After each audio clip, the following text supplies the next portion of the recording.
I'm John Prasinos, Editor-in-Chief of Aircraft Value News. Welcome to my video presentation for April 30th. To quote the title of a classic children's book, Boeing continues to have a terrible, horrible, no good, very bad year. Lease rates and base values for all Boeing aircraft continue to be threatened by the aircraft maker's reputational woes and production problems, which keep getting worse. Boeing's woes began, of course, with the tragic crashes of its 737 MAX aircraft, events that not only claimed lives, but also revealed systemic flaws in the company's design, certification, and safety processes. The fallout was swift and severe as regulatory scrutiny intensified, public trust eroded, and Boeing's once unassailable reputation was called into question. While much of the focus has understandably centered on the 737 MAX, the repercussions of Boeing's safety scandal have reverberated across its entire product line, including its flagship aircraft, the Dreamliner. Here's an update. On April 16, United Airlines reported that the consequences of Boeing's quality control lapses pushed the air carrier into the red during the first quarter of 2024. According to the airline, the grounding of 737 MAX 9 jets following the Alaska Airlines door plug fiasco cost UAL more than $200 million in losses. Were it not for the grounding and subsequent inspections mandated by the U.S. Federal Aviation Administration, the FAA, United would have turned a profit during the quarter, the company said. United's fleet of 86 MAX 9 jets make up 80% of its mainline plane inventory, a larger percentage than any other airline. United now expects to receive only 61 single-aisle Boeing jets in 2024, about 40% fewer than it planned to receive at the beginning of 2024. The airline also is no longer expecting to receive any deliveries of 737 MAX 10 jets this year. The FAA has yet to bestow its blessing upon this next-generation Boeing model. In yet another blow to Boeing sales and competitiveness, United also announced April 16 that it plans to lease 35 Airbus A321neo planes. This model is a direct competitor to Boeing 737 MAX jets. United expects to receive the new Airbus planes in 2026 and 2027. On April 24, Moody's downgraded Boeing's credit rating.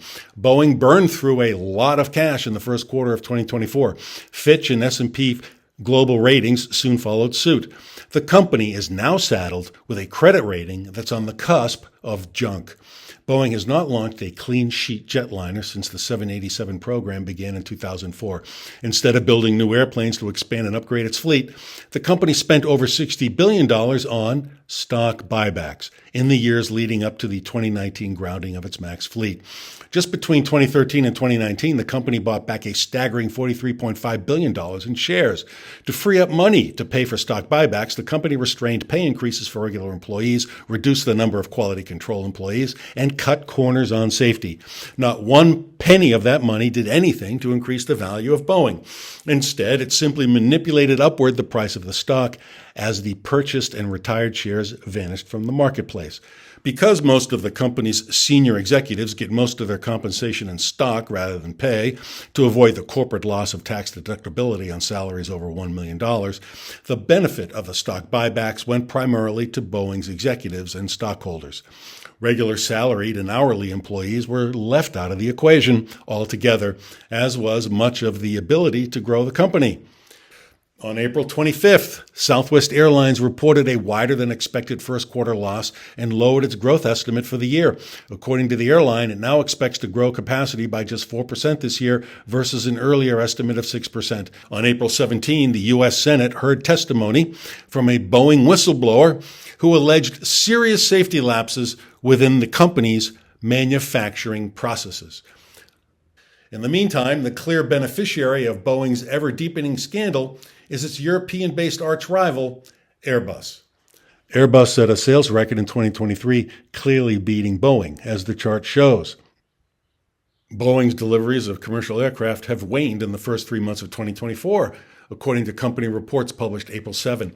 Boeing delivered just 83 planes in Q3, down from 130 in the same 3-month period of last year. In the meantime, Airbus witnessed an uptick in Q1, having delivered 142 of its planes, representing an increase from its Q1 2023 figure of 127. These decreases are a direct result of Boeing's safety problems. So Boeing's crisis continues to not only hurt Boeing, but affect airlines, passengers, and the entire aviation industry. I'll continue to keep you updated on these developments, especially as they affect values and lease rates. Thanks so much for watching.